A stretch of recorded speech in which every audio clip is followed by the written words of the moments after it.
இதுவரைக்கும் நெல்லை அரோமாவை சப்ஸ்கிரைப் பண்ணாதவங்க கீழ இருக்கிற ரெட் கலர் பட்டனை பிரஸ் பண்ணி சப்ஸ்கிரைப் பண்ணிக்கோங்க.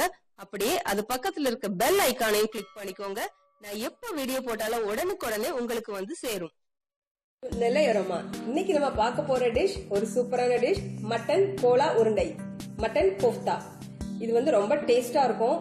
முன்னாடி எல்லாம் இந்த கோலா உருண்டைனா எனக்கு அவ்வளவா பிடிக்காது, அவ்வளவா இன்ட்ரெஸ்ட் இருந்தது இல்ல. ஆனா ஒரு 1 வீக் பேக் வந்து நாங்க ஹோட்டல்ல சாப்பிட்டோம். அப்ப அந்த கோலா உருண்டைய வந்து சாப்பிட்டோம். அப்போதான் நினைச்சேன், அடடா இவ்வளவு நாளா இந்த இதை நம்ம மிஸ் பண்ணிட்டோமோ அப்படின்ட்டு. அவ்வளவு ஒரு டேஸ்டியான டெலிஷியஸான டிஷ். மட்டன் சாப்பிடாத குழந்தைங்க கூட நீங்க இப்படி கோலா உருண்டை மாதிரி செஞ்சு கொடுத்தீங்கன்னா லவைக்கிடுவாங்க. சரி, இப்ப வாங்க நம்ம எப்படி செய்யலாம்னு பார்க்கலாம். அதுக்கு முதல்ல கொஞ்சம் மசாலா வந்து நம்ம வறுத்து அரைக்கணும். அது என்னன்னு பாத்துக்கலாம். ஃப்ரை பேன் அடுப்புல வச்சு அடுப்பு ஆன் பண்ணிக்கோங்க.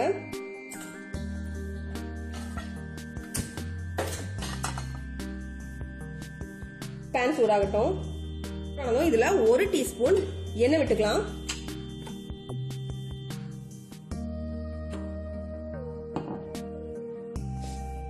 எண்ணெய் சூடானதும் இதுல 1/4 டீஸ்பூன் மிளகு,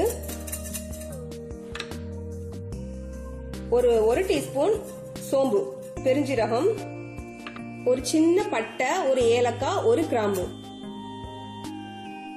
சின்ன பச்சை மிளகாய் 1, பல் பூண்டு, அப்புறம் கொஞ்சமா இஞ்சி.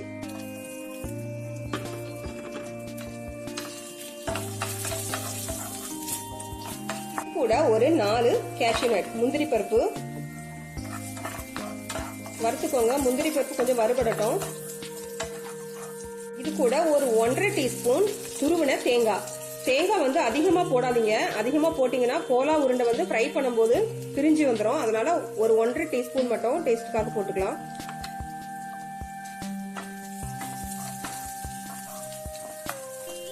இப்போ இந்த மசாலா வந்து வறுபட்டுட்டு ஸ்டவ் ஆஃப் பண்ணிட்டு வேற கிண்ணத்துக்கு மாத்திரலாம். மசாலாவை எடுத்துட்டு அதே ஃப்ரை பேனை அடுப்புல வச்சிடலாம். இதுல கொத்துக்கறி, மட்டன் கொத்துக்கறியா வாங்கிக்கோங்க, அப்பதான் ஈஸியா இருக்கும். இது வந்து ஒரு 250 கிராம். இது கூட ஒரு 1/4 டீஸ்பூனுக்கும் கொஞ்சம் குறைவா மஞ்சள் தூள், 1/2 டீஸ்பூன் வத்தல் தூள் போட்டு இதை நல்லா வதக்கிடலாம். மட்டன்ல தண்ணி விடும். அந்த தண்ணி எல்லாம் நல்லா வத்துற அளவுக்கு வதக்கி எடுத்துக்கோங்க. தண்ணி வந்து கொஞ்சம் கூட இருக்கக்கூடாது, நல்லா ட்ரை ஆகணும்.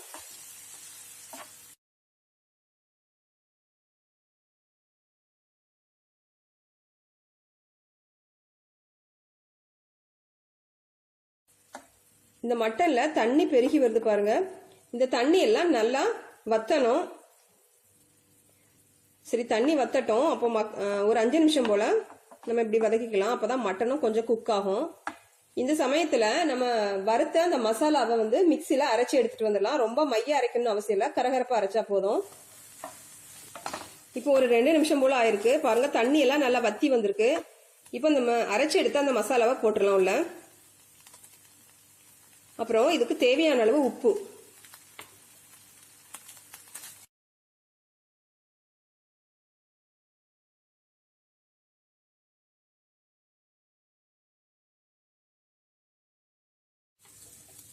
இப்போ தண்ணி எல்லாம் நல்லா வத்திட்டு ஸ்டவ் ஆஃப் பண்ணிட்டேன். தண்ணியே இருக்கக்கூடாது, நல்லா ட்ரையா இருக்கணும்.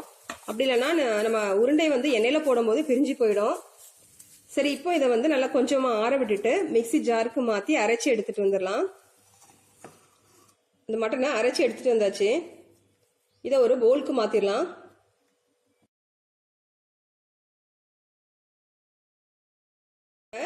ஒரு பெரிய வெங்காயம் வந்து கொஞ்சம் சின்ன சைஸா எடுத்துக்கோங்க. இதை வந்து நல்லா பொடியா நறுக்கிக்கணும்.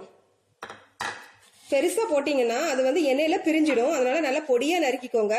அப்புறமா இதுல சேர்க்கறதுக்கு முன்னாடி நல்லா அதை பிழிஞ்சிட்டு சேருங்க. அதுல தண்ணி இருக்கும், அதை பிழிஞ்சிட்டு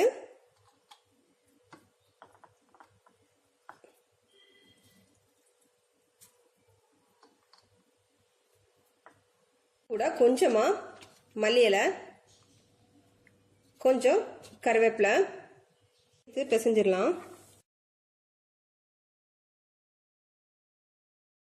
இப்ப இது கூட ஒரு முட்டை, சின்ன முட்டை தான். இந்த முட்டையில நம்ம பாதி அளவு சேர்த்தா போதும்.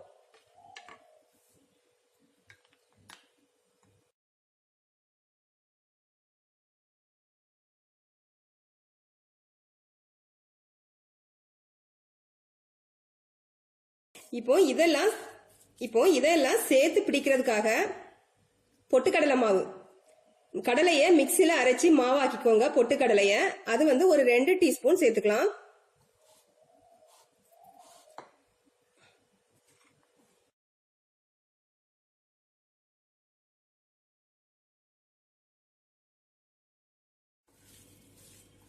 கொஞ்சம் தண்ணியா இருக்கிற மாதிரி தெரிஞ்சதுன்னா கூட கொஞ்சம் மாவு சேர்த்துக்கோங்க.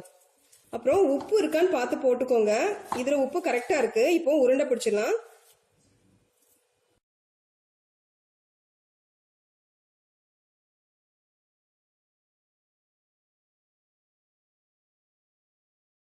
கோலா உருண்டைகள்லாம் ரெடியா இருக்கு பொரிக்கிறதுக்கு. இப்போ பொரிச்சு எடுத்துடலாம். கடாய் அடுப்புல வச்சு எண்ணெய் விட்டுக்கோங்க. எண்ணெய் நல்லா சூடாகட்டும். எண்ணெய் சூடானதோ நம்ம ஒவ்வொரு உருண்டையா உள்ள போட்டுடலாம். எண்ணெய் வந்து மிதமான சூட்டுல இருக்கட்டும், ரொம்ப லோ ஃப்ளேம்ல இருக்க வேண்டாம்.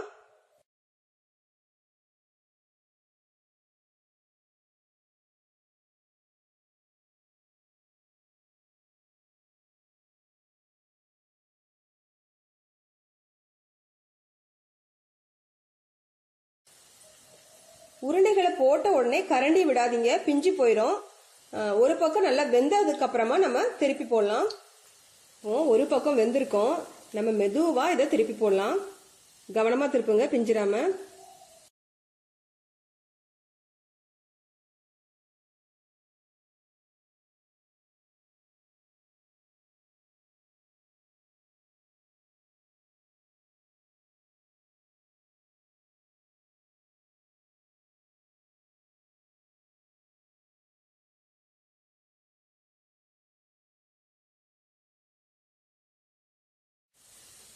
இப்போ 2 பக்கமும் நல்லா வெந்துட்டு இதை வந்து நம்ம பிளேட்டுக்கு மாத்திடலாம்.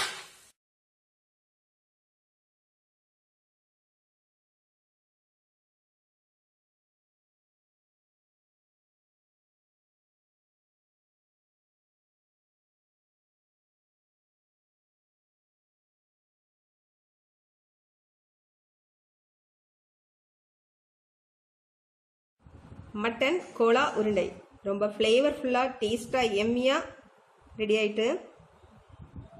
இந்த மாதிரி ரெசிபிகள் உங்களுக்கு வேணும்னா மறக்காமல் என்னோட சேனலை சப்ஸ்கிரைப் பண்ணி வச்சுக்கோங்க.